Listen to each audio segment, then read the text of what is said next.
নমস্কার সবাইকে। আশা করি আপনারা সকলে খুব ভালো আছেন। আজকে আমার যে ভিডিও সেটির বিষয়বস্তু হচ্ছে যে আমরা যে ফিল্ডেই কাজ করি অনেকেই এমন মানুষ আছেন যারা সেই ফিল্ডে খুশি নয়।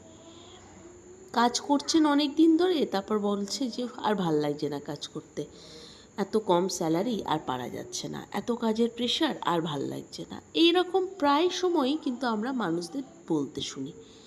তা আমি বলি কি, যদি এইভাবেই কাজ করতে হয় তাহলে কোনো কাজই পারা যাবে না, কোনো কাজই ভালো লাগবে না।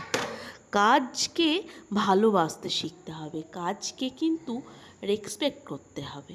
যেই কাজই করি না কেন সেই কাজের প্রতি যদি ভালোবাসা থাকে, ভালো লাগা থাকে, তাহলেই কিন্তু আমরা যে কোনো কাজই কোনো প্রেশার ছাড়াই করে নিতে পারবো। তখন আমাদের মনে হবে না যে এটা কোনো চাপের কাজ।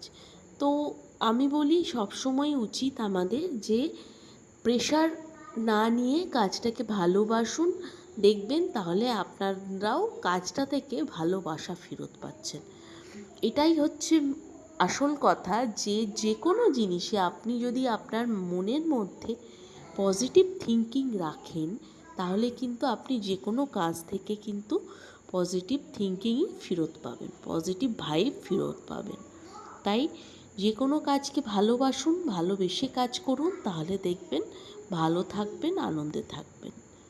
Thank you.